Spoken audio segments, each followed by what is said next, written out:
نحمده ونستعينه ونستغفره ونعوذ بالله من شرور أنفسنا وسيئات أعمالنا من يهده الله فلا مضل له ومن يضلله فلا هادي له أشهد أن لا إله إلا الله وحده لا شريك له وأشهد أن محمدًا عبده ورسوله أما بعد فأعوذ بالله من الشيطان الرجيم بسم الله الرحمن الرحيم ومن آياته أن خلق لكم من أنفسكم أزواجا لتسكنوا إليها وجعل بينكم مودة ورحمة وقال النبي صلى الله عليه وسلم الدنيا كلها متاع وخير متاع الدنيا المرأة الصالحة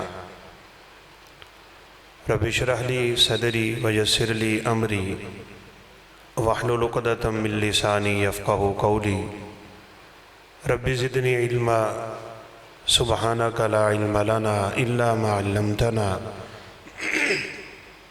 إنك أنت العليم الحكيم۔ سب سے قبل اللہ رب العزت کا شکر ہے کہ اس نے ہمیں اپنی خاص توفیق سے اپنے گھر میں جمع ہو کے قرآن و سنت کی چند باتیں کرنے اور سننے کی توفیق بخشی ہے۔ اللہ مالک الملک ہماری اس ادنا سی کاوش کو قبول فرما کے ہمارے لیے ذریعہ نجات بنا دے۔ میں انتہائی شکر گزار ہوں اپنے محترم بزرگ حافظ حسن محمود صاحب کا، اپنے بیٹے بلال کا اور ان بھائیوں کا جن کی وساطت سے یہ پروگرام منعقد ہوا ہے۔ سچ پوچھے تو میں تو اور موضوع پہ گفتگو کرنے کے لیے آیا تھا، لیکن مجھے ابھی یہاں بیٹھنے کے بعد پتہ چلا ہے کہ یہ پروگرام ایک شادی کے موقع پہ ہے، 2 شادیاں، تو انشاءاللہ اب ہم شادی کے موقع پہ ہی گفتگو کریں گے۔ ایک بات تو میرے اور آپ کے علم میں اچھی طرح ہونی چاہیے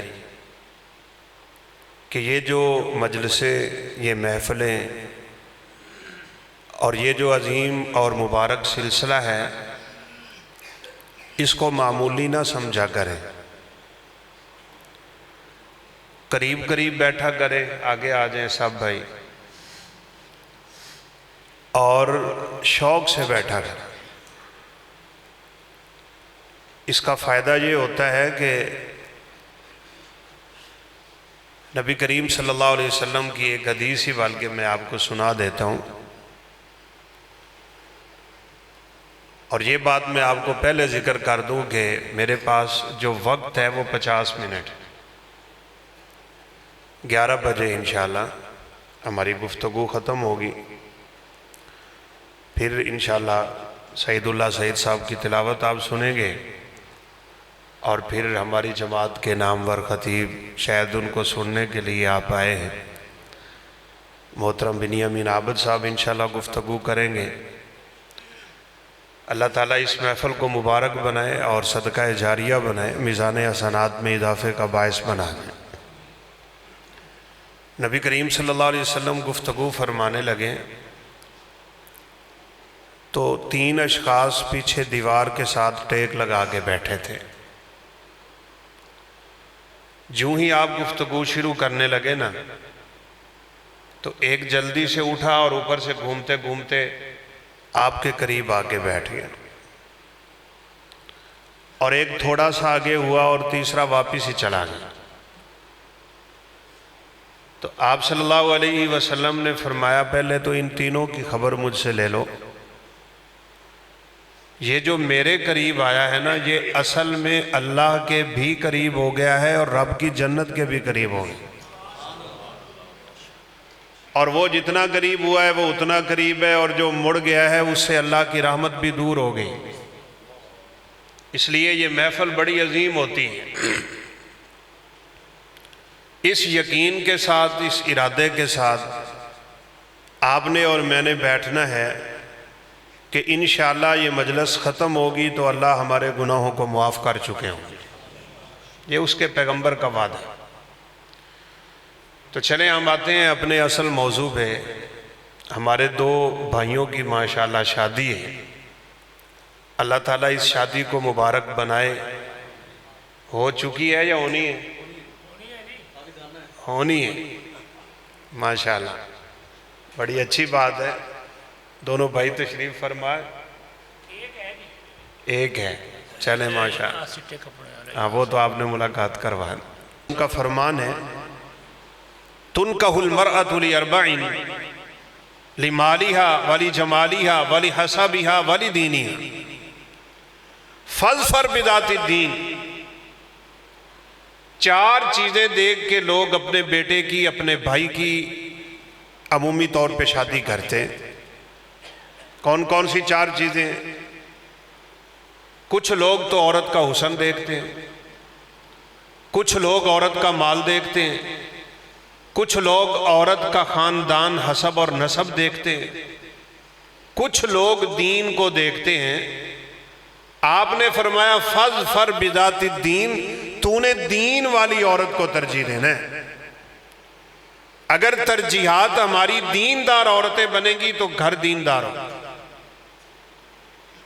اگر کوئی شخص اپنے بیٹے کے لیے اس عورت سے نکاح کے لیے خواہش مند ہے جو ٹک ٹاکر ہے، گانے گاتی ہے، فلمیں دیکھتی ہے، بے پردہ گھومتی ہے، بے حیائی کے مناظر پیش کرتی ہے، باپ دیوس اور بے غیرت بن کے زندگی گزار رہے ہیں، اور پھر ہم سوچے کہ یہ بیوی گھر میں آ کے سکون پیدا کرے گی؟ یہ نہیں ہو سکتا۔ سکون کی سب سے پہلی سیڑھی رب کا دین ہے۔ ساری زندگی کا سکون آپ نے تلاش کرنا ہے تو رب کے دین میں تلاش کرنا ہے ہی اس میں، الا بذکر اللہ تطمئن القلوب۔ اب اگر آپ اور میں اس نسخے پہ عمل کریں، بیٹا وہ منتخب کریں جس میں دو صفتیں ہوں، اور بیٹی وہ منتخب کریں جس میں یہ چاروں صفتیں پائی جاتی ہیں۔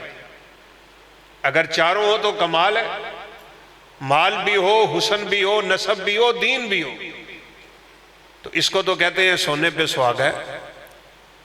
لیکن جب بات مقابلے میں آ جائے گی نا، ایک طرف مال والی، دوسری طرف دین والی، آپ کس کو ترجیح دیں گے؟ بولیں، سارے نہیں بولتے ہیں، لگتا ہے دین پسند نہیں ہے، اوکھا بڑا ہے۔ ایک طرف دنیا دار، دوسری طرف دین دار، کس کو پسند کریں گے؟ چلو ایتھے تے سیاسی باندھ دیو نا، بعد وچ ویکھی جائے گی جڑی مرضی لے آئی۔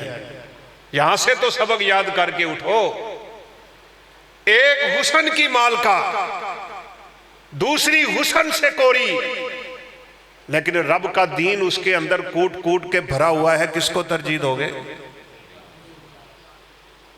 کس کو ترجیح دینی چاہیے؟ ایک بڑی اعلیٰ ظرف ہو، بڑے اعلیٰ خاندان کی ہو، اور دوسری بیچاری تھوڑی کمزور ہو، کس کو ترجیح دو گے؟ چاروں خوبیاں ہوں تو پھر تو کمال ہے، لیکن بات مقابلے پہ اتر آئے تو آپ نے دین والی عورت کو ترجیح دینی ہے۔ بس کیوں بھلا؟ حسن کب تک رہے گا عورت کا؟ 2 بچوں کی پیدائش پہ ختم، 3 بچوں کی پیدائش پہ ختم؟ اور ویسے حسن کا سچ پوچھیں تو ہمارے اسلام میں معیار بھی کوئی نہیں ہے۔ کیوں نہیں کوئی معیار ہے؟ اللہ دے دے، بڑی بات ہے۔ رسول اللہ صلی اللہ علیہ وسلم نے فرمایا، میں نے معراج کی رات سیدنا یوسف علیہ السلام سے ملاقات کی تو میں نے دیکھا کہ اللہ نے کائنات کا آدھا حسن یوسف کو دیا ہوا ہے علیہ السلام۔ پوری سورہ یوسف پڑھ لیں، آپ کو سورہ یوسف میں کہیں حسن یوسف کا تذکرہ نہیں ملے گا۔ وہاں تذکرہ ملے گا تو یوسف علیہ السلام کے دین کا ملے گا، ان کے تقوی کا ملے گا۔ پرہیزگاری کا ملے گا، للہیت کا ملے گا، خشیت کا ملے گا، گناہوں سے بچنے کا ملے گا، عفت و عزت اور عصمت کی زندگی گزارنے کا ملے گا۔ اللہ رب العزت کو اس کائنات میں سب سے محبوب چیز اپنا دین ہے۔ میں نے تو کسی کتاب میں پڑھا کہ اللہ رب العزت کو اپنا دین اتنا پیارا ہے کہ اس دین کو اللہ قربان نہیں ہونے دیتے، اپنے انبیاء کو قربان کروا دیتے۔ سب سے مقدم دین کر لو، شادی ہو گئی ہے تب بھی، شادی نہیں ہوئی تب بھی، اگر دین کو اپنی زندگی میں سب سے مقدم رکھو گے، مجھے کعبہ کے رب کی قسم ہے اللہ ہماری زندگی کو سکون اور آرام سے بھر دیتا ہے۔ یہ اس کا وعدہ ہے، من عمل صالحا من ذکر او انثی وہو مؤمن فلنحیینہ حیاتا طیبہ۔ اللہ فرماتے ہیں بڑی سونی زندگی کر دوں گا تیری، بڑی خوبصورت زندگی۔ کتنا حسن ہوگا ابو لہب کے چہرے پہ، کہ جس کو لوگ ابو لہب کہتے تھے۔ لہب جو ہوتا ہے نا، یہ جیسے لائٹ میرے چہرے پہ بڑی تیز پڑ رہی، شعائیں، لائٹیں، نور، چمکتا ہوا چہرہ، لیکن کیا؟ تبت یدا ابی لہب وتب، تیرے ہاتھ ٹوٹ گئے تو جہنم کا ایندھن۔ نبی کا چچا ہو کے تیرا حسن کسی کام کا نہیں، اس دنیا کی کوئی چیز کسی کام کی نہیں ہے، اور اس کے مقابلے میں بلال کے چہرے پہ کیا ہے؟ کچھ بھی نہیں، چلتے زمین پہ ہیں، قدموں کی آواز جنت میں آتی۔ رب کو حسن سے سروکار نہیں ہے، رب کو مال سے سروکار نہیں ہے، رب کو دنیا سے کچھ نہیں ہے۔ اللہ رب العزت کے ہاں معیار ایک ہے، وہ یہ کہ ایمان کتنا ہے آپ میں اور مجھ میں۔ سب سے قبل ایماندار کا انتخاب کرو اپنے بیٹے کے لیے اور بیٹی کے لیے۔ آپ صلی اللہ علیہ وسلم نے تو ہماری اس طرح کی رہنمائی کی ہے، اگر ہم قرآن و سنت کی روشنی سے اپنی زندگی گزارنا چاہیں نا، ایک چیز بھی آپ کو ایسی نہیں ملنی کہ اللہ کے نبی صلی اللہ علیہ وسلم نے ہماری رہنمائی نہ کی ہو، ایک بھی۔ وہ مکہ کے سردار آگے نا اکٹھے ہو گئے، اور کوئی منافق ٹولا، تو سیدنا سلمان فارسی رضی اللہ تعالیٰ عنہ کو مذاق کرنے لگے، یعلمکم نبیکم کل شیء حتی الخراء، یہ تمہارا نبی تمہیں ہر چیز سکھاتا ہے، حتیٰ کہ واش روم کیسے جانا ہے، قضاء حاجت کیسے، پیشاب پخانہ کیسے، یہ کوئی بتانے کی باتیں؟ ہر چیز بتاتا ہے تمہارا نبی تمہیں۔ تو وہ بھی تھے عقل و شعور کے مالک تھے، کہنے لگے اجل نہانا ان نستقبل القبلۃ بغائط او ببول، تم تو جانوروں کی طرح پیشاب کر کے اٹھ جاتے ہو، تمہیں پاکیزگی اور طہارت کا کوئی خیال ہی نہیں ہوتا۔ ہمارے نبی نے تو ہمیں یہ بھی ادب سکھایا ہے کہ ہم جب قضاء حاجت کے لیے بیٹھتے ہیں تو ہماری کائنات کی معزز ترین جگہ بیت اللہ ہے، ہم اس کی طرف چہرہ بھی نہیں کر سکتے، اس کی طرف ہم پیٹھ بھی نہیں کر سکتے۔ جس پیغمبر نے اتنا کچھ سکھایا، کیا فرمایا بیٹی کے لیے؟ فرمایا اذا اتاکم من ترضون دینہ وخلقہ فزوجوہ والا تکن فتنۃ فی الارض وفساد عریض۔ بیٹی کے لیے، بہن کے لیے ایسا رشتہ آ جائے جس کا دین تمہیں اچھا لگتا ہے، جس کا اخلاق تمہیں اچھا لگتا ہے، یہ دو خوبیوں کا مالک بیٹا، دو خوبیوں کا مالک لڑکا پیغام لے کے رشتے کا آ گیا ہے، فرمایا فوراً نکاح کر دو۔ اگر منہ موڑنا چاہو گے اور کہیں اور جانا چاہو گے، اللہ رب العزت اس زمین میں فساد کھڑا کروا دے گا۔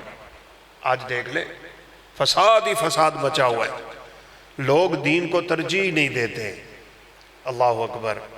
سیدنا جلیبیب رضی اللہ تعالیٰ عنہ کا واقعہ بڑا مشہور ہے، غالباً کوئی شادی کا ہی موقع ہے۔ آپ صلی اللہ علیہ وسلم بہت خوش ہوتے تھے اس سنت کی جب ادائیگی ہوتی نا۔ بخاری شریف میں ہے، بچیاں، بچے، نوجوان، عورتیں جب شادی سے واپس آ رہے ہوتے، اللہ کے پیغمبر صلی اللہ علیہ وسلم انہیں دیکھ کے بڑا خوش ہوا کرتے۔ خوشی ہے مسلمانوں کی۔ تو آپ صلی اللہ علیہ وسلم نے سامنے بیٹھے اپنے اس جلیل القدر صحابی جلیبیب کو مخاطب کر فرمایا جلیبیب تم نے شادی نہیں کرنی؟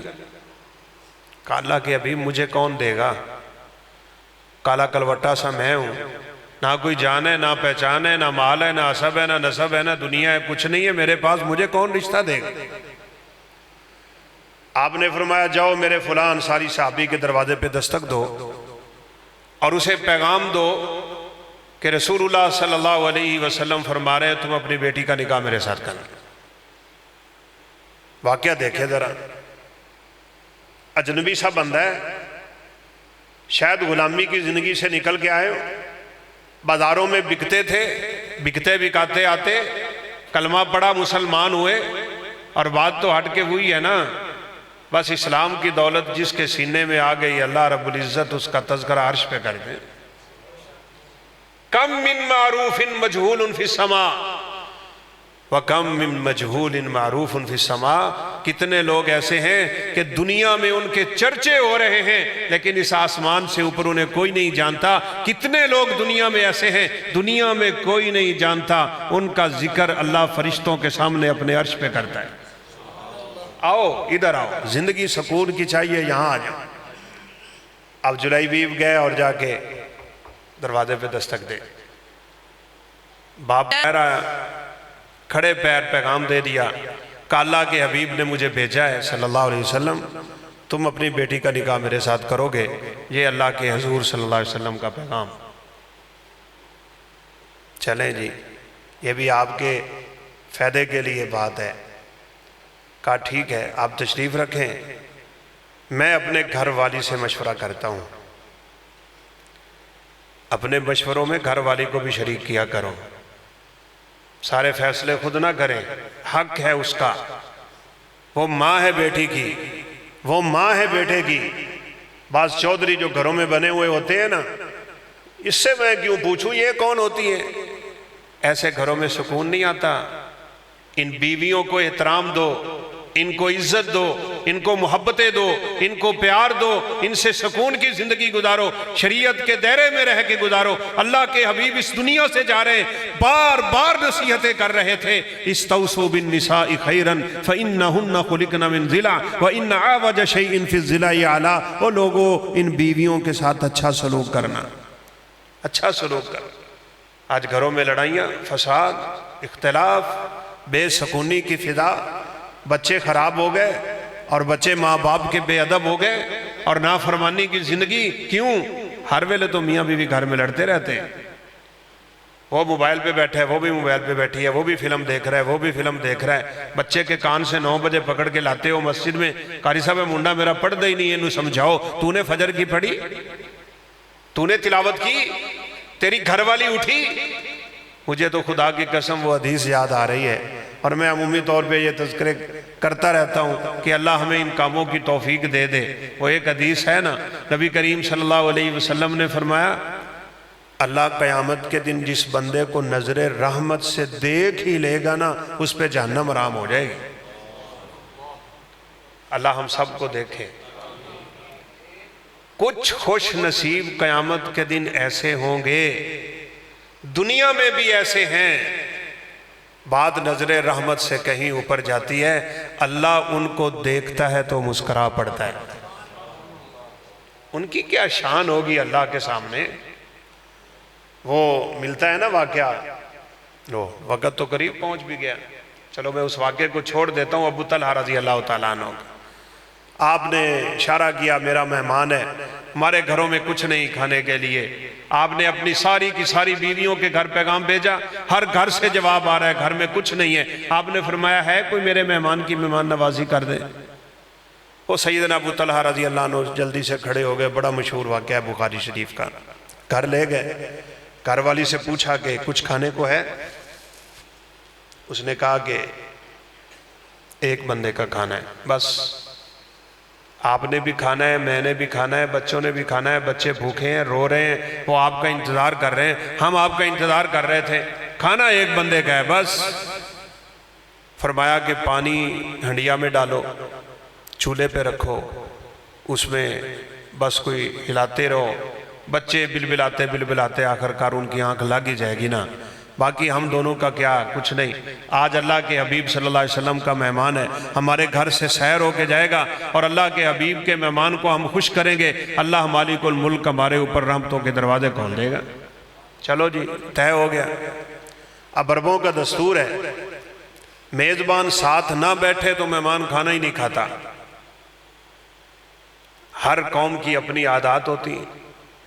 کہ اللہ کی بندی سن, اب اس نے مجھے مجبور کرنا ہے اپنے ساتھ بٹھانے پہ, میں بھی ساتھ کھانے لگ گیا تو مہمان تو بھوکا رہ جائے گا. کوئی ہیلا تلاش کر, کوئی بہانہ بنا, کوئی ایسی چیز سوچنا کہ میں بھی بیٹھ جاؤں, پتہ بھی نہ چلے, مہمان بھی کھا لے اور سیر بھی ہو جائے. کہا چلیں پھر ایک بہانہ میرے ذہن میں آ رہا ہے کہ جب ہم کھانا کھانے لگیں گے نا, تو نے چراغ ٹھیک کرنے کے بہانے پھونک مار کے چراغ بجھا دینا. میں ہاتھ لے جاؤں گا روٹی پہ, واپس لے آؤں گا, منہ ہلاتا رہوں گا, آواز دیتا رہوں گا. مہمان سمجھے گا میں میزبان ساتھ ہے, کھانا کھا رہا ہے. بس یوں ہی ہوا, بیوی اٹھی, چراغ ٹھیک کرنے کے بہانے پھونک مار دیا, کمرے میں اندھیرا ہے. اب یہ ہاتھ لگاتے ہیں, خالی واپس لے آتے ہیں. اور یہ عمل کس کے لیے ہو رہا ہے؟ اللہ کو راضی کرنے کے لیے. جو اللہ کا دین انسان کے اندر ہو نا, اسے پتہ ہوتا ہے کوئی نہیں دیکھ رہا, میرا مالک مجھے دیکھ رہا ہے, میں اس کے لیے کر رہا ہوں. یہی توحید ہے. اشتہار پہ توحید و سنت کانفرنس لکھا ہوا تھا, یہی توحید ہے. میرا مرنا, میرا جینا, میرا عمل, میری نماز, میرا روزہ, میری زکوٰۃ, میرے حج, میرے اعمال, صدقات, خیرات, امانتیں, صداقتیں, ریاضتیں, عبادتیں, سب کچھ اللہ کے لیے ہو جائے. اسی کو توحید کہتے ہیں. توحید تو یہ ہے کہ خدا حشر کو کہہ دے یہ بندہ دو جہاں سے خفا میرے لیے, سب کچھ اللہ کے لیے. اب چراغ بجھ گیا, اندھیرا ہو گیا, مہمان نے سیر ہو کے کھانا کھا لیا. اللہ اکبر. فجر کی نماز ہو گئی. آپ صلی اللہ علیہ وسلم نے آواز دی, رات کو میرے مہمان کی مہمان نوازی کرنے والا کھڑا ہو جائے. ابو طلحہ پریشان ہو گئے کہ میں نے رات کو جو اندھیرا کیا تھا کہیں کوئی کام خراب تو نہیں ہو گیا, کہیں اللہ کے پیغمبر کو خبر ہوئی ہو اور ناراضگی کی بات تو نہیں ہو گئی. اٹھنے کو دل ہی نہیں کر رہا. آپ صلی اللہ علیہ وسلم نے دوبارہ آواز دی, کون ہے رات کو مہمان کی مہمان نوازی کرنے والا؟ ابو طلحہ ڈرتے ڈرتے کھڑے ہوئے. آپ نے فرمایا, ابو طلحہ تو نے رات کو کیا کیا ہے؟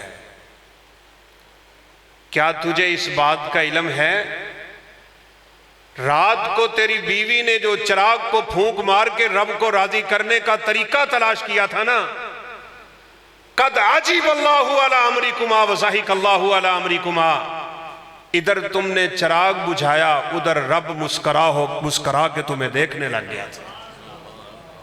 قرآن اتر آیا ہے تمہارے لیے, وَيُؤْثِرُونَ عَلَىٰ أَنفُسِهِمْ وَلَوْ كَانَ بِهِمْ خَصَاصَةٌ, بھوکے رہ کے دوسروں کو ترجیح دینے والے, اللہ کی رضا کو تلاش کرنے والے. اگر رب کسی کو نظر رحمت سے دیکھے تو جہنم آرام, مسکرا کے دیکھے تو مقام کیا. پھر بات تو ہماری چل رہی ہے نا میاں بیوی کی, تو میں اصل یہ نکتہ بیان کرنا چاہتا تھا.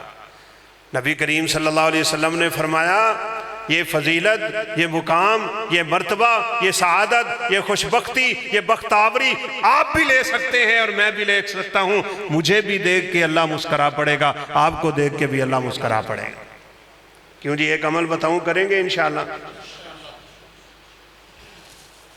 آپ نے فرمایا جو بندہ فجر کی اذان سے پہلے اٹھ جائے, جس کو ہم تہجد کا وقت کہتے ہیں, اور اپنی بیوی کو اٹھائے, اگر نہیں اٹھتی, نیند گہری ہے, تو آپ نے فرمایا ہاتھ میں تھوڑا سا پانی کا چلو لے لے اور اس کے چہرے پہ ہلکا سا پانی لگا دے, اس کی نیند چلی جائے گی, وہ اٹھ کھڑی ہوگی.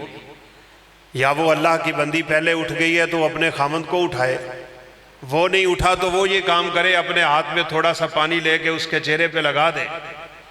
فرمایا یہ دونوں جب اٹھتے ہیں, وضو کرتے ہیں, مصلی بچھاتے ہیں, اللہ کے سامنے جب دونوں کھڑے ہوتے ہیں, اللہ ان دونوں کو دیکھ کے مسکرانے لگ جاتا ہے.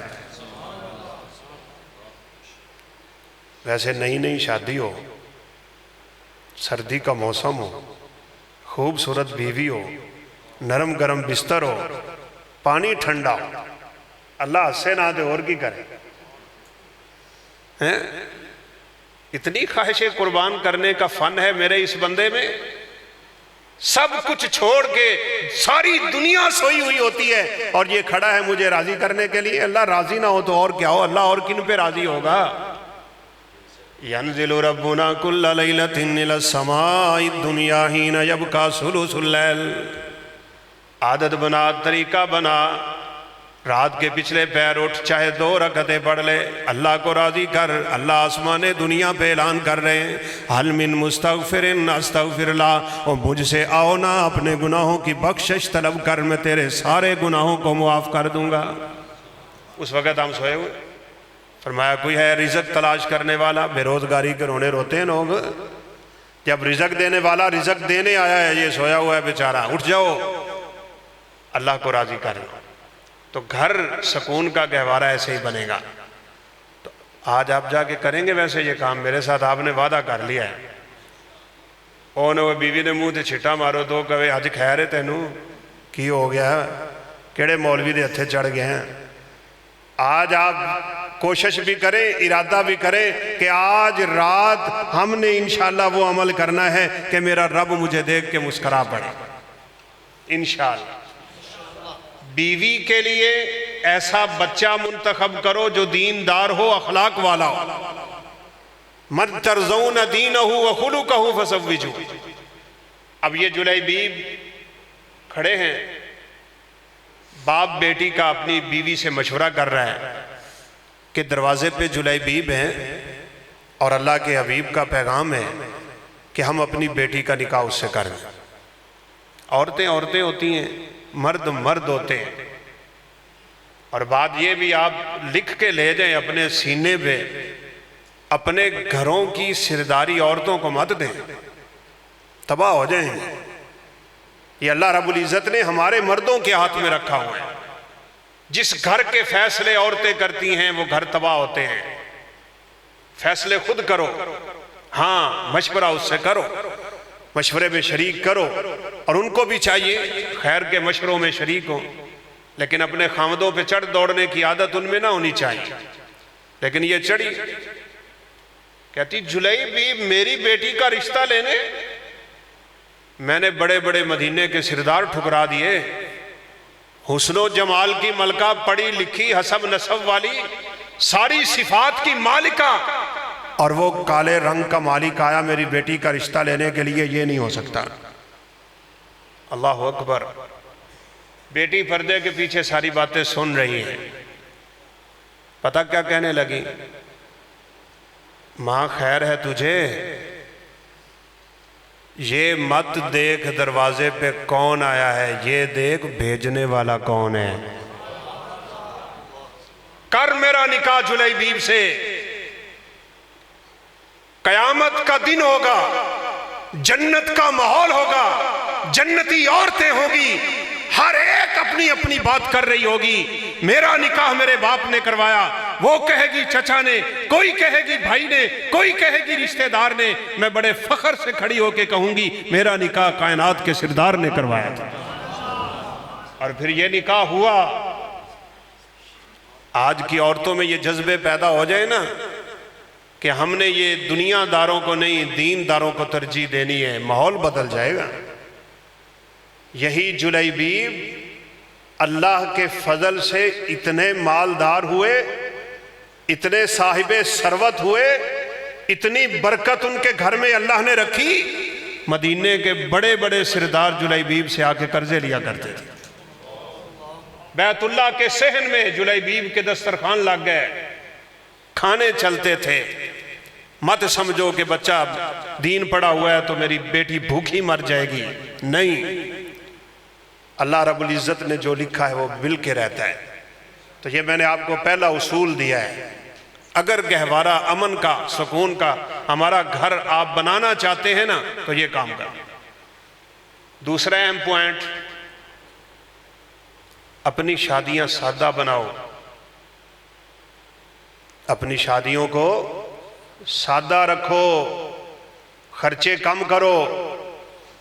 اور یہ رسم و رواج کی عادت چھوڑ دو۔ اللہ کے حبیب صلی اللہ علیہ وسلم کا فرمان ہے اعظمها برکتاً ایسرها مؤونتاً، جس نکاح پہ خرچے کم ہوتے ہیں اللہ اتنی برکتیں زیادہ نازل کرتا ہے۔ یہ تو شادی کارڈ ہی نہیں ویکھے جاندے، فضول خرچیاں کرتے ہو، اور جس نکاح کا آغاز ہی فضول خرچی سے ہو رہا ہے۔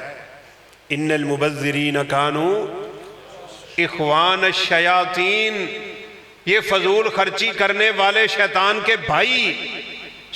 کے بھائی بن کے اللہ کی رحمت کے منتظر ہو۔ خیر ہے آپ کو اور مجھے نہیں، سادہ شادی کیوں جی؟ اس کائنات کی سب سے عظیم بیٹی کون ہے؟ بولیں، سیدہ فاطمہ رضی اللہ تعالیٰ عنہ، فاطمہ بطول جگر گوشہ رسول محمد عربی کی بیٹی، جنتی عورتوں کی سردار۔ نماز ہوئی ہے، علی رضی اللہ تعالیٰ عنہ آگے بڑھے اور کہا اللہ کی حبیب میں آپ کی بیٹی سے نکاح کرنا چاہتا ہوں۔ شادیاں چیک کریں ذرا، یہ سرور کائنات کی بیٹی کا نکاح ہو رہا ہے۔ 4 ٹکے اللہ دے دینا لوگوں کا دماغ خراب ہو جاتا ہے۔ وہ بیچارہ سمجھتا ہے میں ایسی شادی کروں گا زمانہ یاد رکھے گا، خدا کی قسم زمانہ یاد نہیں رکھتا، نہ ہی یہ زمانے کے پیچھے لگ کے اپنی دنیا اور آخرت کا بیڑا غرق کر۔ ہاں کرنا ہے تو کوئی خیر کا کام کر۔ یہ ترکی کے ایک جوڑے کی شادی ہوئی ہے، میں نے خبر پڑھی خود، امیر زادے تھے، بڑے لینڈ لارڈ تھے۔ انہوں نے نکاح کے بعد پتہ کیا کیا؟ 500 غریبوں کو گھروں کی چابیاں دیں۔ اپنی شادی سے پہلے 500 گھر تعمیر کیے، اور اس دن تمام غریبوں کو اپنی شادی پہ بلا کے انہوں نے نکاح کے بعد ہر ایک کو گھر کی چابی دے دی۔ تجھے اللہ نے مال دیا ہے تو ادھر آنا، فیر کرتے ہو بندوقوں کے اور دکھاتے ہو دنیا کو، رب کو ناراض کرتے ہو، شیطان کو خوش کرتے ہو، اور پھر کہتے ہو شادی میں برکت آئے گی۔ مولوی صاحب جدوں دی شادی کیتی ہے سکون ہی کوئی نہیں۔ بیوی بھی یہی کلمے بولتی ہے، جب سے تیرے گھر میں آئی ہوں میں نے سکون نہیں دیکھا۔ دیکھے کیسے تیری شادی کی ابتدا ہی غلط تھی، تیرے نکاح کا آغاز ہی غلط تھا۔ بیوی کا انتخاب غلط، خامند کا انتخاب غلط، شادی کا طریقہ غلط، سنت سے ہٹ کے عمل سارے شیطانی، خوش شیطان کو کرتا رہا۔ تو اپنی شادی پہ آج امید رحمان پہ لگا کے بیٹھا ہے۔ ہو کیا گیا ہے آپ لوگوں کو اور مجھے؟ سنبھل جائیں، چھوڑ دیں ان چیزوں۔ عصر کی نماز غالباً قریب تھی، آپ گھر تشریف لے گئے، فرمایا بیٹی علی آپ سے شادی کرنا چاہتے ہیں رضی اللہ تعالیٰ۔ یہ بھی بات بڑی قابل ذکر ہے۔ ہم لوگوں نے نا بالخصوص ہمارے بر صغیر پاک و ہند میں شادی اتنی مشکل ہم نے بنا دی ہے، سارے شادی کے طریقے اتنے کڑے رکھے ہوئے ہیں کہ شادی کرنا ہمارے لیے عذاب بن جاتا ہے۔ پیغام بھیجنے کے لیے پتہ نہیں ہم کتنا تکلف کرتے ہیں۔ کسی کو تلاش کرو جی، وہ بھیجے، وہ پہلے پیغام دے، پتہ کرو ہوندا ہے کہ نہیں ہوندا، پھر ہوگا تو پھر پتہ نہیں کیا، وہ مہندی اور گانے تو شانے اور رسمیں اور رواج اور مہندیاں اور اللہ کی نافرمانی، مرد و عورت کا اختلاط، سارا کچھ شادیوں میں ہو رہا ہوتا ہے نا۔ ہر کام تو اللہ کی ناراضگی کا ہے۔ او بھائی جس گھر میں آپ نکاح کرنا چاہتے ہیں سیدھا پیغام بھیج دیں، میں آپ کی بیٹی سے نکاح کرنا چاہتا ہوں، کوئی حرج نہیں ہے شرعی طور پہ، بس وہ راضی ہے تو کر دے گا، نہیں راضی تو انکار کر دے گا، اتنی سی بات ہے۔ اور یہ بھی یاد رکھیں یہ اسلام میں منگنی کا تصور کوئی نہیں ہے۔ منگنیاں ہوتی پھرتی ہوتی ہیں اور تبادلے ہوتے پھرتے ہیں، انگوٹھیاں ڈال رہی ہیں جناب سونے کی اور چاندی کی، یہ یہودی ڈالتے ہیں، مسلمانوں کا کام نہیں ہے۔ اور تحفے تحائف دے کے لاکھوں کے بعد میں منگنی ٹوٹ جاتی ہے۔ اور جی سارا کچھ واپس ہی نہیں کر دے، وہ نہیں کر دے، لڑائی فساد اختلاف، دین سے ہٹو گے نقصان ہی نقصان ہے۔ اب آپ صلی اللہ علیہ وسلم نے فرمایا نوجوان بچی ہو اور آپ اس سے پوچھیں کہ میں تیرا نکاح کر دوں، خاموش ہو جائے، اذنہا سماتہا، اذنہا سکوتہا، اس کی یہ خاموشی اس کی اجازت ہے، اس کا نکاح کر دو۔ فاطمہ رضی اللہ تعالیٰ عنہ چپ کر گئی۔ عصر کی نماز کا ٹائم ہے، آپ نے نماز پڑھائی، نماز پڑھا کے آپ نے صحابہ کو مخاطب ہو کے کہا لوگوں آرام سے بیٹھے رہو، میری بیٹی کا نکاح ہونے والا ہے۔ کیوں جی؟ کوئی شادی کارڈ، کوئی ڈھول تماشا، کوئی لیٹے شیٹے، پتہ نہیں کیا کیا ہم نے اپنے گلے میں ڈال لیا شادی کے موقع پہ۔ اللہ کے حبیب کی بیٹی کا نکاح دیکھو کتنا آسان اور کتنا سادہ ہو رہا ہے۔ نماز ہوئی ہے، آپ نے سیدنا علی کو آگے بلایا، فرمایا علی جاؤ حق مار لے کے آؤ۔ سیدنا علی فرمانے لگے میرے پاس کچھ بھی نہیں۔ لوگ آج ان کو مشکل کشا کہتے ہیں، کچھ نہیں میرے پاس حق مار دینے کے لیے۔ اور یہ بھی مسئلہ آپ سمجھ لیں حق مار ہے کیا؟ کہتے جی شرعی حق مار لیں، کوئی شرعی حق مار نہیں۔ علی الموسع قدرہ وعلی المقتر قدرہ، قرآن کہتا ہے جس کی طاقت ہے وہ اپنی طاقت پہ دے، جو غریب ہے اپنی غربت پہ دے دے۔ اللہ اکبر۔ پھر بات ہٹ کے وہی ہے نا سادہ شادیوں والی، یوں ہی مجمع ہے، اللہ کے حبیب صلی اللہ علیہ وسلم ہے، صحابہ بیٹھے ہیں، ایک عورت سامنے آ کے کھڑی ہو گئی اور آگے پتہ آپ کو کیا کہنے لگی؟ کہنے لگی آپ مجھ سے شادی کر لیں۔ یہ بھی تو کمال سعادت ہے نا کہ اللہ کے نبی کے نکاح میں آ جائے عورت۔ تڑپتی تھی وہ بیچاری کہ اللہ کے حبیب مجھ سے شادی کر لیں آپ نے اس عورت کو دیکھا اور نظر جھکا لی۔ یہ مسئلہ بھی ایک فقہی مسئلہ ہے کہ کیا ان عورتوں کا اللہ کے پیغمبر سے پردہ تھا یا نہیں تھا۔ بہرحال آپ نے بات نہیں کی، وہ کھڑی ہے، مجلس ختم ہو گئی۔ آپ صلی اللہ علیہ وسلم کے ایک جلیل القدر صحابی سیدنا سہل بن سعد الساعدی آپ سے کہنے لگے اللہ کے حبیب آپ نے شادی نہیں کرنی تو میرے ساتھ کر دیں۔ لو جی ہے شادی ہو رہی ہے۔ آپ نے فرمایا ٹھیک ہے جاؤ پھر حق مار لے کے آؤ، میں بھی کر دیتا ہوں۔ بیچارے گھر گئے تلاش کرتے رہے، کچھ ملا ہی نہیں حق مار کے لیے۔ آپ نے فرمایا التمس ولو خاتما من حدید، وہ لوہے کی انگوٹھی جس کو آپ چھلا کہتے ہو۔ کیوں جی کنے دا آندا ہے؟ وہ جو یہاں چھلا سا پہنا ہوا ہوتا ہے 40-50 دا بھی شاید سستا ہوئے۔ یہ حق مار ہو رہا ہے نبی کے صلی اللہ علیہ وسلم کی موجودگی میں۔ وہ بیچارے تلاش کر کے آئے، کہنے لگے میرے پاس تو وہ بھی نہیں ہے۔ آپ نے فرمایا قرآن کی صورتیں آتی ہیں؟ اب جلدی سے صورتوں کے نام گننے لگ گئے، مجھے یہ بھی آتی ہے، وہ بھی آتی ہے، یہ بھی آتی ہے، یہ بھی آتی ہے۔ آپ نے فرمایا قد ملکتکھا بما معک من القرآن، یہ قرآن اسے سکھا دینا یہی تیرا حق مار ہے۔ ایک ہی مجلس میں شادی ہوئی بغیر کسی خرچے کے ہوئی ہے۔ ہاں ولیمے پہ خرچہ کرو کرنا ہے۔ عبد الرحمن بن عوف رضی اللہ تعالیٰ عنہ کے جسم پہ اللہ کے حبیب نے نشانات دیکھے نا، جو خوشبو کے دلہا لگاتا تھا۔ آپ ذرا ان مناظر کو تھوڑا ویسے سامنے تو رکھیں، ہماری زندگی بڑی عجیب ہو گئی ہے اور ہمارے معیار بڑے عجیب ہو گئے۔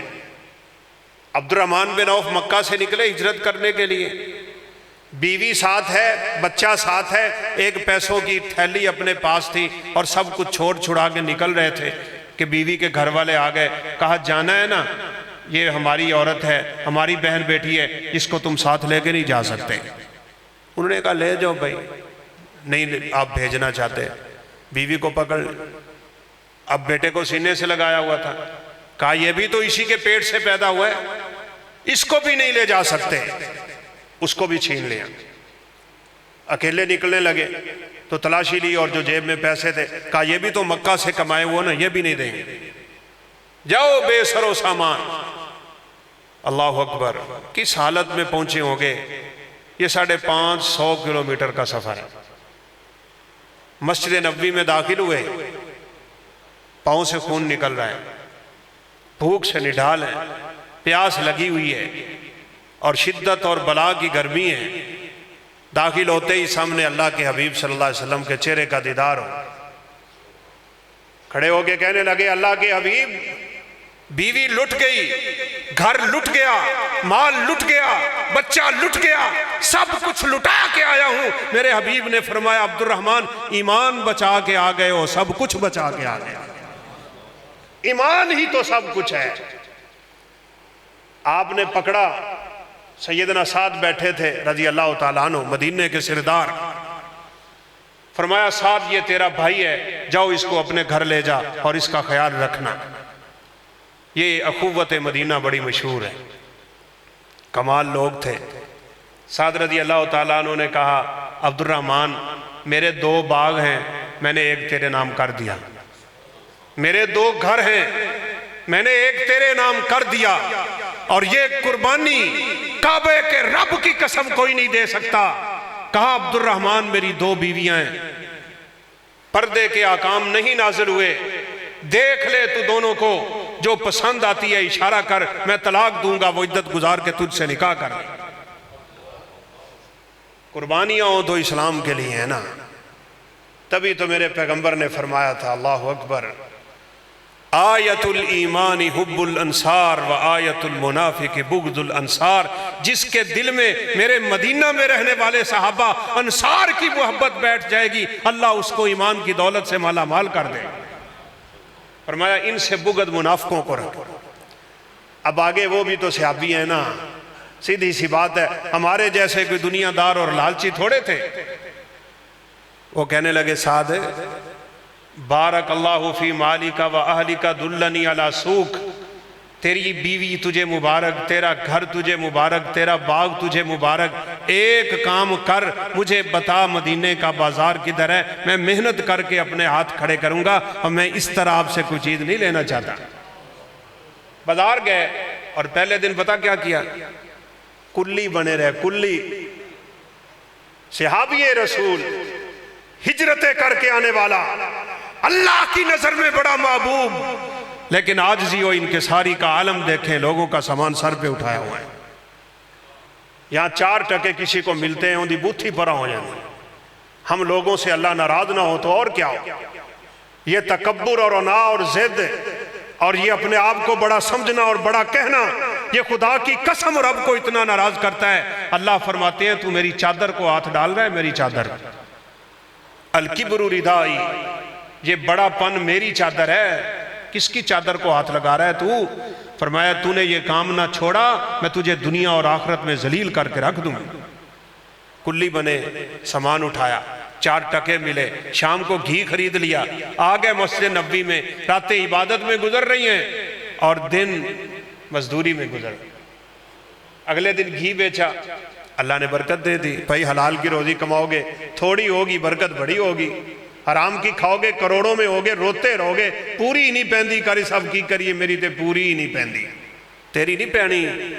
یمحق اللہ الربا ویربی الصدقات، اللہ سود کو مٹا کے رکھتا ہے، صدقات کو بڑھا کے رکھتا ہے۔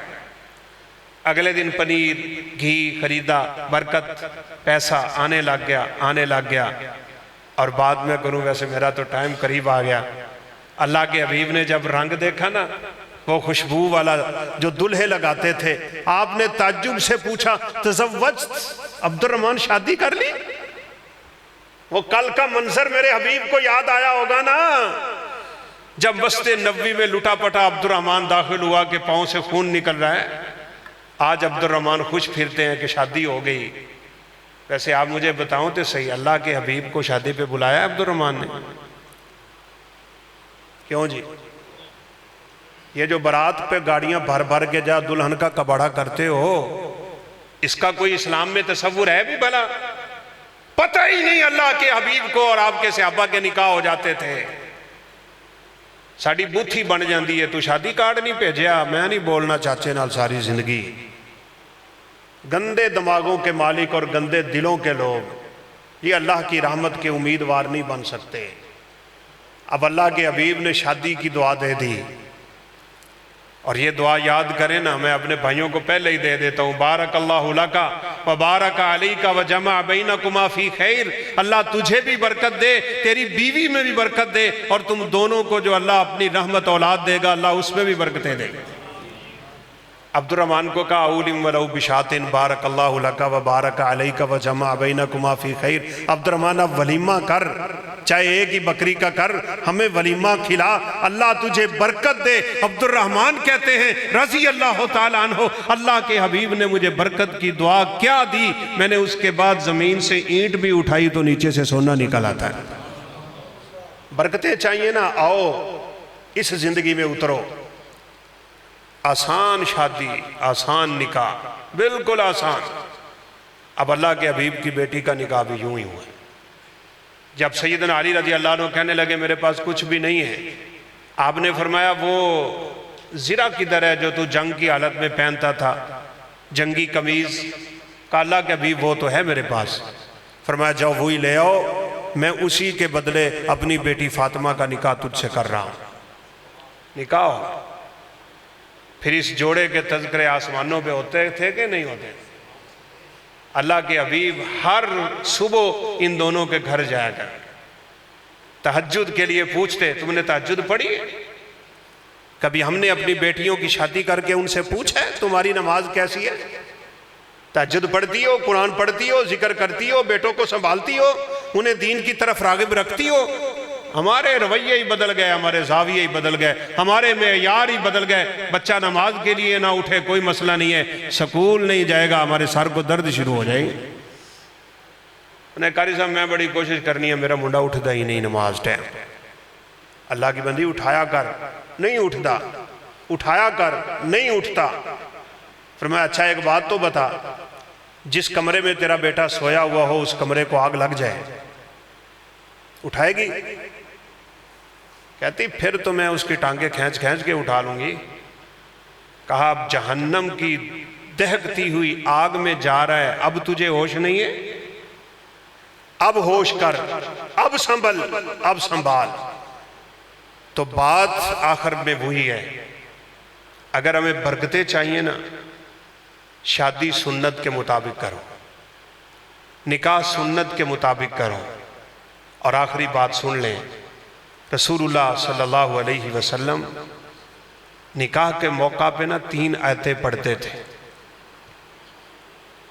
ویسے آپ ناراض نہ ہو نا، ہمارے مولویوں نے نکاح کا طریقہ بھی بگاڑا ہوا ہے، پتہ نہیں کہاں سے کلمے پکڑ لیتے ہیں، کلمے پڑھو جی دوبارہ۔ وہ میں نے ایک مولوی صاحب کو کہا بچہ دبئی میں رہتا ہے، وہ میرے سوال و جواب کے گروپ میں ہے اور ہمارے اپنے علاقے کا ہے، قریب کا۔ مجھے کہنے لگا قاری صاحب ایک دلی خواہش ہے، اگر آپ میرا نکاح پڑھا دینا تو میں پوری زندگی آپ کو دعائیں دیتا رہوں گا۔ تو میں نے کہا ٹھیک ہے بیٹا میں آ جاؤں۔ میں نے جمعہ پڑھایا، گاڑی پکڑی، میں اس کے گھر چلا گیا۔ اب وہاں مولوی صاحب بھی آئے بیٹھے تھے، انہوں نے پیسے لینے ہوتے ہیں، پتہ نہیں کیا کیا کرنا ہوتا ہے۔ پتر تو گانا پایا؟ انہیں کہا پایا۔ اے گانے دوتے کپڑا کر لے، جتی پائیے پائیے، جتی لا دے۔ انہیں کہا بابا جی خیر ہے؟ کہتے میں تینوں کلمے پڑھانے نے۔ انہیں کہا میرے نا استاد جی آئے بیٹھے ہیں، میں نے نکاح ان سے پڑھوانا ہے، آپ ناراض نہ ہو۔ تو خیر میں نے اس کا نکاح پڑھا دیا۔ تو میں نے بابا جی کو کہا بابا جی یہ کلمے تسی کتوں کٹ لیں، کیوں آپ کلمے پڑھاتے ہیں؟ تو بابا جی کا فلسفہ ہی عجیب تھا، کہتے اصل میں جب ہم نکاح پڑھانے لگتے ہیں نا، ہمیں پتہ نہیں ہوتا بندہ یہودی ہے کہ عیسائی ہے کہ مسلمان ہے، اس لیے ہم کلمے پڑھاتے ہیں۔ میں نے کہا استغفر اللہ، یہ آپ کا بچہ ہے، آپ کے ہاتھوں پلا ہے، بڑا ہوا ہے، آپ کو پتہ نہیں ہے یہ مسلمان ہے؟ سنت کی طرف نہیں آنا، اپنی بدعت کو ترویج دینے کے لیے بہانے بھی نہیں چھوڑنے، سنت کے مطابق نکاح کا۔ آپ 3 آیتیں پڑھتے تھے اور تینوں آیتوں کی ابتدا تقوی سے ہوتی ہے۔ یہ آپ سب بھائی میرا پیغام سنیں اور میری بات ختم ہے۔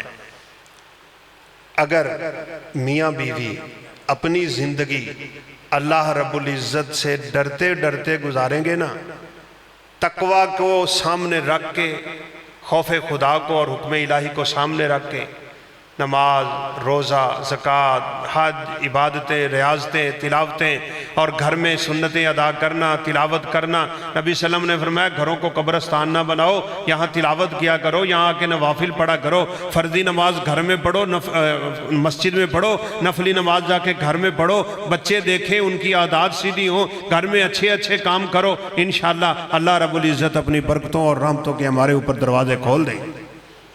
بیویوں کے مسئلے میں اللہ سے ڈرو اور بیوی اپنے خامد کے مسئلے میں اللہ سے ڈرے۔ یہ تینوں تقوی کی آیتیں ہمیں بتاتی ہی یہ، اور اس آیت میں ہے ڈرو اس ذات سے جس نے مرد سے عورت کو پیدا کر دیا۔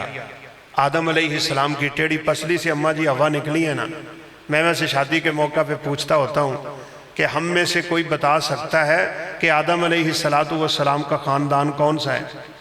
ارائی ہیں، ڈوگر ہیں، وہ جٹ ہیں، وہ کون ہیں؟ ہم کیوں ان چکروں میں پڑ جاتے ہیں؟ نہیں جی اسی دے اپنے ہی خاندان اچ کرنی، اسی دے اپنے ہی خاندان اچ، ساڑھا رواج ہی نہیں باہر جانا، ساڑھے رسم و رواج ہی گندے۔ او بھائی اس کائنات کا ہر شخص اللہ رب العزت کا بندہ ہے، وہ نبی کائنات کا امتی ہے، اللہ کو ذات پات سے نہیں۔ ان اکرمکم عند اللہ اتقاکم، جس کے دل میں ایمان جتنا ہے اللہ کا قرب اس کو اتنا ہے، بس اس سے نکاح کرنا۔ جلیبیب سے ہو گیا تو پھر کیا ہو؟ اللہ رب العزت سے دعا ہے اللہ مالک الملک ہمارے گھروں میں سکون اور برکتیں نازل فرمائے۔ یہ جو ہمارے بھائی ایک نئی زندگی کی شروعات کرنے والے ہیں، بنیامین صاحب انتظار کر رہے ہیں اور قاری صاحب بھی ہیں۔ کون سی آیات؟ تقوی والی؟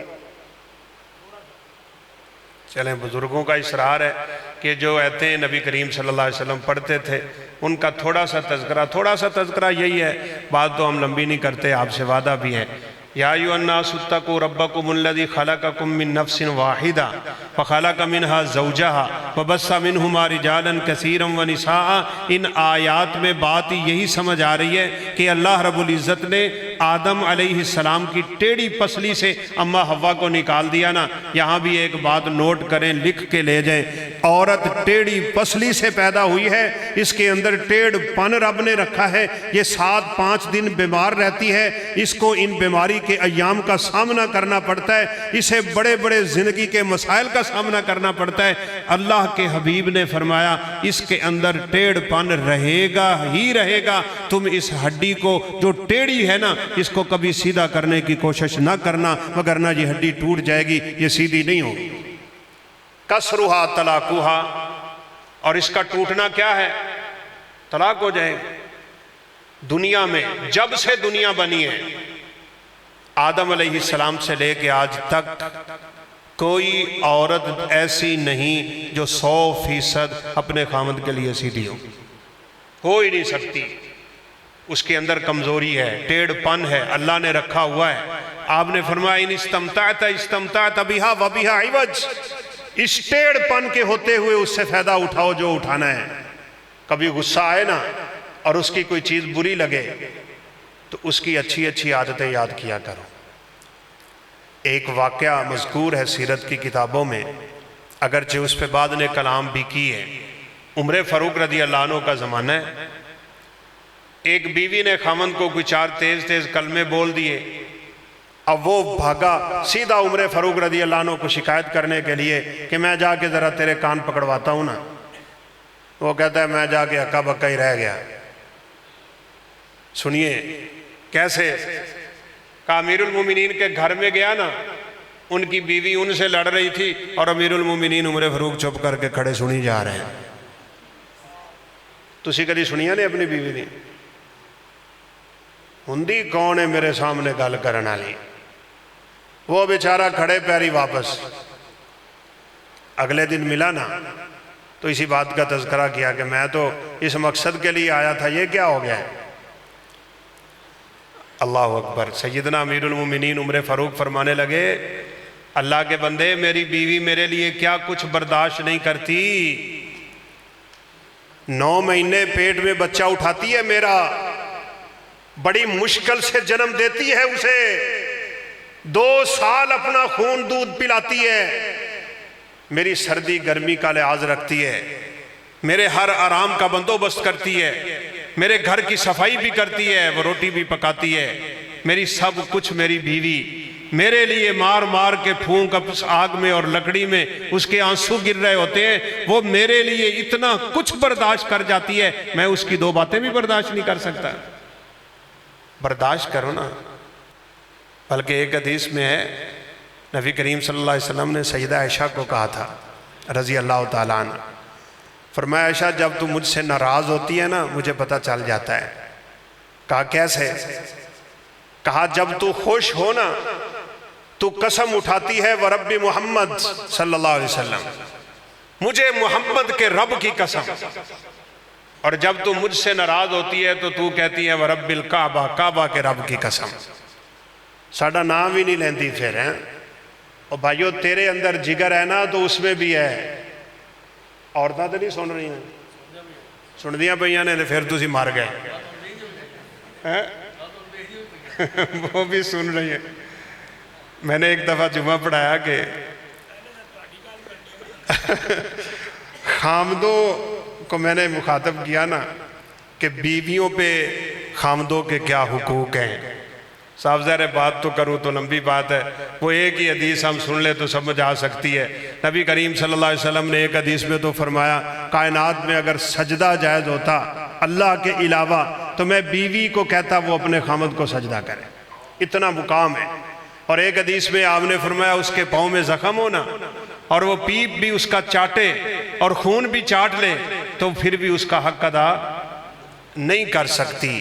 اور ایک حدیث میں ہے وہ تیری جنت بھی ہے تیری جہنم بھی ہے، یعنی خامد عورت کے لیے جنت بھی، خامد عورت کے لیے جہنم بھی۔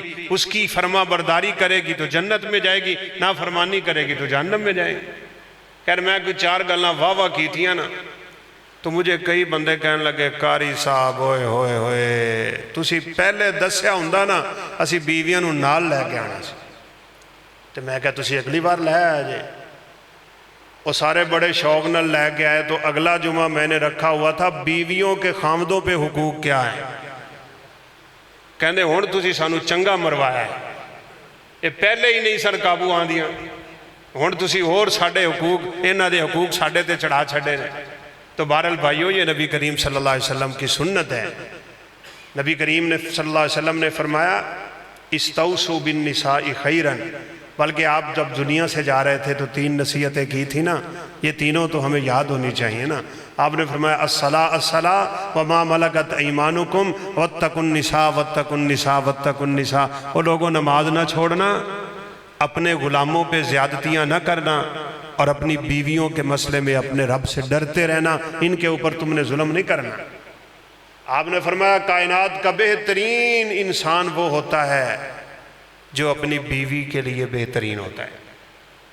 کچھ لوگ باہر بڑے خوش، بڑے بااخلاق، بڑے میٹھے، گھر میں داخل ہوتے ہی ان کا ماحول بدل جاتا ہے، چہرہ بدل جاتا ہے، بیوی سے گفتگو کرنے کا انداز بدل جاتا ہے۔ نہیں بھائی وہ زیادہ حق رکھتی ہے نا۔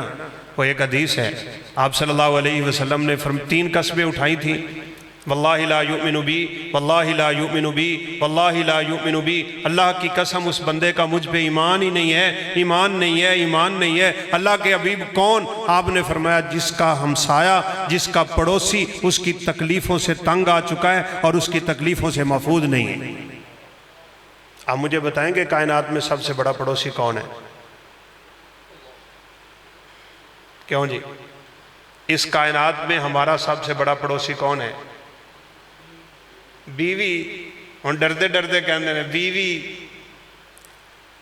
10 گھر تک ہمسائے کا حق چلتا ہے، 10 دیواریں ہیں درمیان میں، اور اس کو تنگ کرے تو ایمان سے خالی ہو جاتا ہے۔ جس بیوی کو اللہ نے تیرے اور میرے لیے لباس قرار دے دیا ہو، ہن لباس لکم وانتم لباس لہن، وہاں پردے دیواروں کے اور تو تنگ کرے تو ایمان سے کورا بن جاتا ہے، اور یہاں پردہ بھی کوئی نہیں، اس کو تنگ کرے گا تو تیرا ایمان کہاں رہ جائے گا۔ لہذا بیویاں بھی اللہ کے مسئلے میں اور دین کے مسئلے میں اپنے خامدوں کے حقوق ادا کریں اور خامد بھی حقوق ادا کریں۔ اللہ رب العزت سے دعا ہے کہ اللہ تعالی ہم نے جو سنا ہے ہمیں عمل پیرا ہونے کی توفیق نصیب فرمائے۔ ایک چونکہ شادی کا موقع ہے، مجھے بات یاد آئی اپنے ایک استاد محترم کی۔ وہ کہتے تھے کہ وہ ویسے ہیں بھی اس فن کے بڑے ماہر، ٹرینر استاد ہیں، ٹریننگ کرواتے ہیں۔ تو وہ کہتے ہیں میرے پاس ایک کیس آ گیا۔ کیس کیا تھا؟ بندہ کہندہ جی میری بیوی نال نہیں بن دی۔ ویسے ہے یہ بھی عجیب بات ہے، میرے پاس بھی ایک ساتھی آیا، مجھے کہنے لگا قاری صاحب میری بیوی نال نہیں بن دی۔ میں کہ کنے بچے ہی؟ کہندا 4۔ میں کہ اجے تو بن دی نہیں۔ کیوں ہمارے یہ مزاج بگڑے ہوئے ہیں، ایسے ہی زبانوں پہ کلمے چڑھے ہوتے ہیں۔ بیوی بھی کہتی ہے میں جدوں دی آئی ہیں اس کارج میں تو سکون ویکھیا ہی نہیں نا، اور یہ بیچارہ بھی اسی بات پہ لٹکا ہوا ہے۔ اب استاد جی کہتے ہیں میں نے اسے کہہ دیا اچھا تو ایک گل دس، تو اپنی بیوی کی تعریف کرتا ہے؟ کہنے لگا نہیں۔ ویسے یہ بڑی مزے کی بات ہے، ہم سناتے تو نہیں اس طرح کی چیزیں، لیکن چونکہ شادی کا موقع ہے کہا بیوی کی تعریف کیا کر۔ بیویاں تعریف کو بڑا پسند کرتی ہیں، اور عورتیں ویسے ہی تعریف کو بڑا پسند کرتی ہیں۔ انہیں کہ کدی بھینڈی پکے نا تو وچ پی جاوے اودے کولوں پانی، تو تسی کہو اج تے بھینڈی دا شوربہ بنایا ہی کمال کرتا ہے، بس وہ خوش ہو جائے۔ اس نے کہا جی میں کیسے تعریف کروں، زندگی گزر گئی میں نے کبھی تعریف کی نہیں۔ کہا چلو میں آپ کو طریقہ بتا دیتا ہوں، اج تو جائیں گا نا، آئیں گا تو جیویں دی بھی پکی ہوئے نا تو کہنا ہے اج تے سالن بنایا ہی کمال کرتا ہی۔ انہیں گال ذہن چ رکھی، بس یہ کام کیتا، روٹی کھادی۔ انہیں کہا اج تے اللہ علیہ سالن بنایا ہی کمال کرتا ہی۔ انہیں کہا میرا دل کرتا ہے میں لتر لا لواں تو تیرے سیرے چنگے وگاواں۔ ساری زندگی پکا پکا کے کھوایا ہے، بولیا نہیں، اج گوانڈیاں گھروں لے آئے تھے تعریفاں شروع کر دی۔ تو بیوی کی تعریف بھی کیا کریں، اس کو کبھی کبھی باہر بھی لے جایا کریں۔ نبی کریم صلی اللہ علیہ وسلم جب سفروں پہ جاتے تھے نا، آپ اپنی بیویوں کے درمیان پرچیاں ڈالتے، کرہ ڈالتے، جس بیوی کا نام نکلتا اس کو ساتھ لے کے جاتے تھے۔ وہ بھائی اللہ کے حبیب صلی اللہ علیہ وسلم سے بڑھ کے معزز کوئی کائنات میں آیا ہے؟ نہیں نہ آیا۔ اب تو وہ نشان مٹ گئے۔ جب ہم مدینہ میں رہتے تھے نا، وہ ثنایا اولیاء کے پاس، سریۃ الوداع کے پاس وہ مسجد انہوں نے بنائی ہوئی تھی، سیدہ عائشہ صدیقہ کے ساتھ اللہ کے حبیب نے دوڑ لگائی تھی باقاعدہ اپنی بیوی کے ساتھ، چل بھائی بھاج جا پتہ لگ جاتا ہے کون اگے نکلے۔ ساڑھے منہ بڑے ہوندے نے گھر وڑ کے پڑھولے طرح، بلکہ نئی نئی شادی ہوئی تھی تو ایک سفر میں تھے، تو سیدہ عائشہ صدیقہ نے آپ کو کہا چلو آج پتہ لگ جاتا ہے کون اگے نکلتا ہے۔ اب ان کی عمر تھوڑی تھی، نبی صلی اللہ علیہ وسلم کی زیادہ تھی، وہ ہلکی پھلکی سی جسم کی مالکہ تھی، وہ دوڑی اور نبی صلی اللہ علیہ وسلم کو پیچھے چھوڑ کے نکل گئی۔ عرصہ بیت گیا، سیدہ طاہرہ مطہرہ کا جسم بھی بھاری ہو گیا، تو آپ ایک دن لے کے نکلے، رات کا وقت تھا نا، تو آپ نے صحابہ کو کہا چلو بھی آپ سارے آگے نکل جاؤ، کافی سارے آگے نکل جاؤ۔ تو آپ فرمانے لگے عائشہ آؤ آج پھر مقابلہ ہوگا۔ تو آپ صلی اللہ علیہ وسلم نے باقاعدہ سیدہ عائشہ صدیقہ کے ساتھ جب دوڑ لگائی نا، تو آپ آگے نکلے تو آپ نے فرمایا تل کا بھی تل کا، عائشہ میں نے وہ بدلہ لے لیا جو تو مجھ سے آگے گئی تھی۔ بیویوں کے ساتھ سلوک کرو۔ سیدہ سودا رضی اللہ تعالی عنہ وہ ایک دفعہ حلوہ لے آئیں، تو اماں جی عائشہ صدیقہ کا گھر تھا، تو کہا کھا لو۔ انہوں نے کہا نہیں میں نہیں کھانا۔ سونکنوں والا مسئلہ ہوتا ہے نا، کہا میں نے نہیں کھانا۔ وہ کہنے لگی آپ کو کھانا پڑے گا، نہیں کھاؤ گی تو میں تمہارے منہ پہ مال دوں گی۔ اللہ کے نبی صلی اللہ علیہ وسلم بھی بیٹھے ہیں، انہوں نے کہا مال۔ انہوں نے واقعتاً حلوہ پکڑا اور سیدہ عائشہ صدیقہ کے منہ پہ مال لیا۔ اب آپ صلی اللہ علیہ وسلم نے کیا کام کیا ہے؟ آپ نے سیدہ سودا کو پکڑا، اپنے گوڈے دے تھلے دبا کے نا آپ نے فرمایا چل عائشہ تم ہی بدلہ لے، حلوہ مالے دے منہ تے۔ یہ کس کا گھر ہے؟ اسی گھر جا کے بڑے معزز بنے ہوئے ہیں؟ نہیں، گھر میں آرام، آسانی اور سکون کا ماحول پیدا کیجئے، انشاءاللہ اللہ اپنی برکتیں نازل کرے گا۔ وآخر دعوانا ان الحمدللہ رب العالمین۔